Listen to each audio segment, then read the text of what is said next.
Hello friends, नमस्कार। स्वागत है आपका उज्ज्वल क्लासेस यूट्यूब चैनल में। मैं प्रेमलता आप लोगों का पुनः स्वागत करती हूं। इस वीडियो में हम हिंदी साहित्य के अति महत्वपूर्ण वस्तुनिष्ठ प्रश्न करेंगे जो एग्जाम की दृष्टि से बहुत महत्वपूर्ण है। इस वीडियो में हम वही क्वेश्चन ली हूँ जो एग्जाम में पूछे जाने की संभावना है।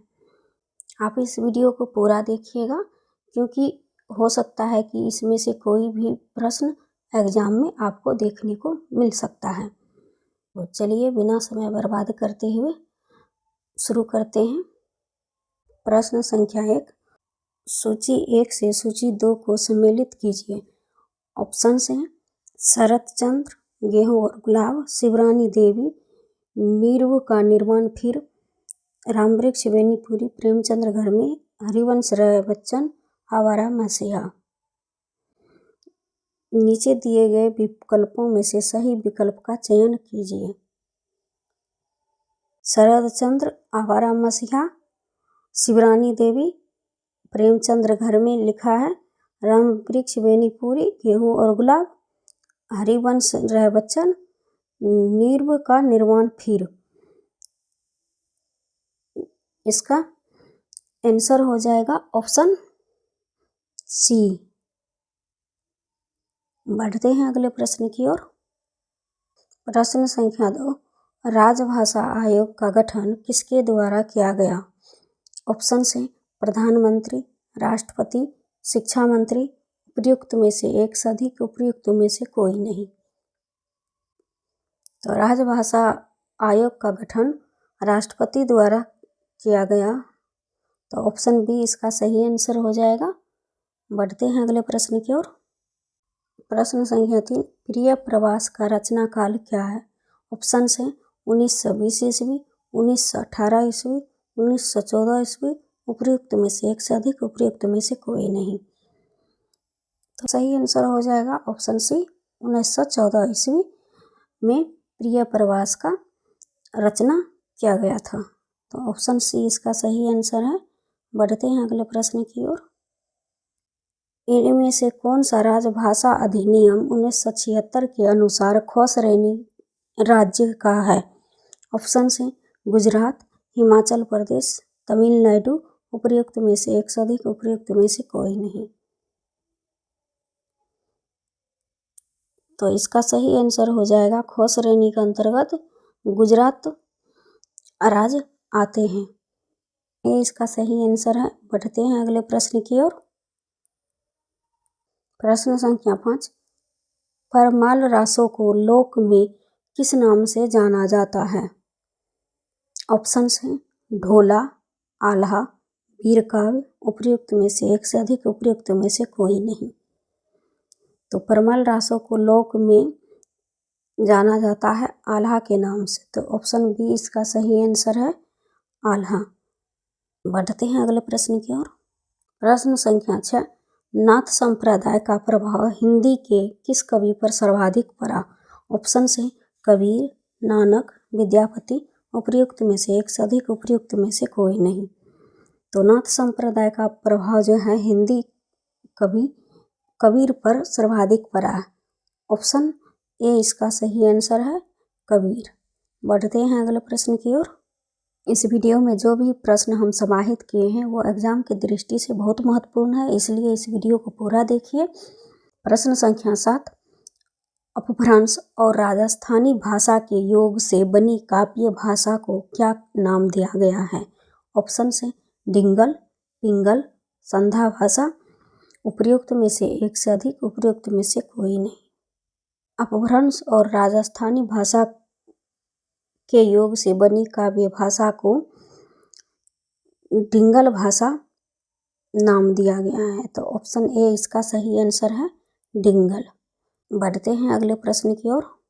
प्रश्न संख्या 8, डॉक्टर नगेंद्र ने भक्ति काल की समय सीमा क्या मानी है?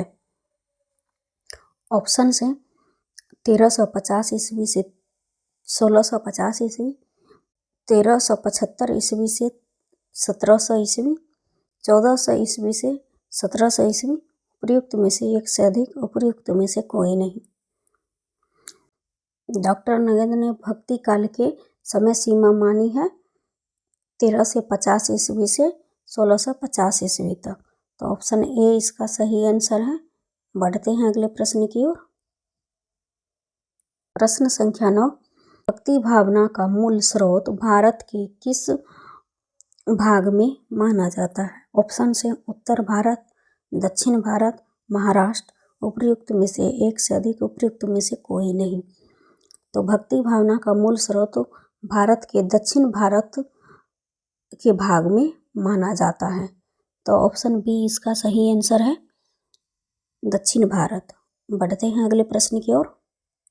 प्रश्न संख्या 10, अद्वैत वेदांत का प्रचार किसने किया?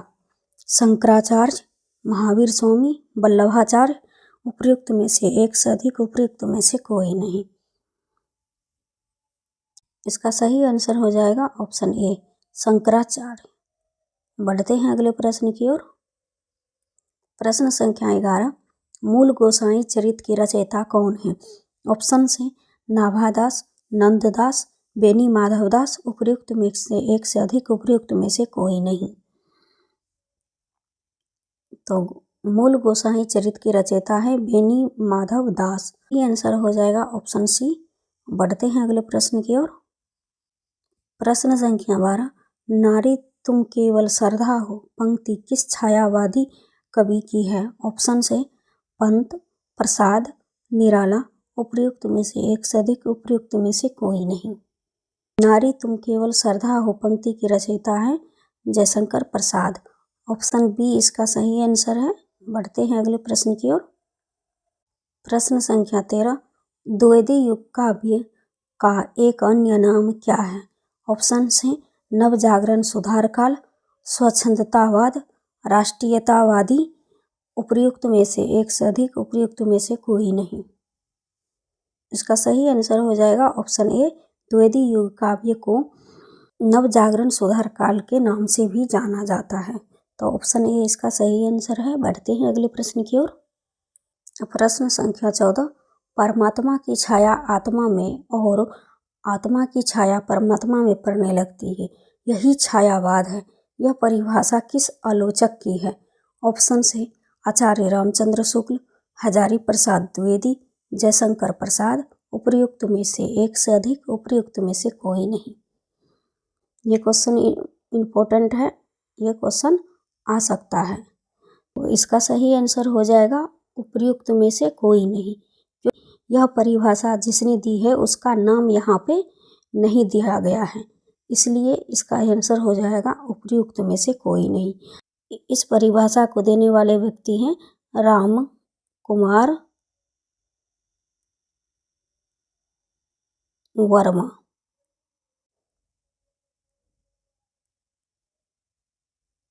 राम कुमार वर्मा, इसे भी ध्यान रखिएगा। बढ़ते हैं अगले प्रश्न की ओर। प्रश्न संख्या 15, आचार्य रामचंद्र शुक्ल ने द्विवेदी युग के किस कवि को छायावाद का प्रवर्तक माना है? ऑप्शन से लोचन प्रसाद पांडे, मुकुटधर पांडे, श्रीधर पाठक, उपयुक्त में से एक से अधिक, उपयुक्त में से कोई नहीं। इसका सही आंसर हो जाएगा ऑप्शन बी, मुकुटधर पांडे। रामचंद्र शुक्ल ने द्विवेदी युग के मुकुटधर पांडे को छायावाद का प्रवर्तक माना है। आज हम इस वीडियो में 15 अति महत्वपूर्ण वस्तुनिष्ठ प्रश्न किए हैं जो परीक्षा की दृष्टि से अति महत्वपूर्ण है। हो सकता है कि डायरेक्ट एग्जाम में आ जाए। तो आज की वीडियो में बस इतना ही। मिलती हूँ अगले वीडियो में नए प्रश्नों के साथ। Thank you so much.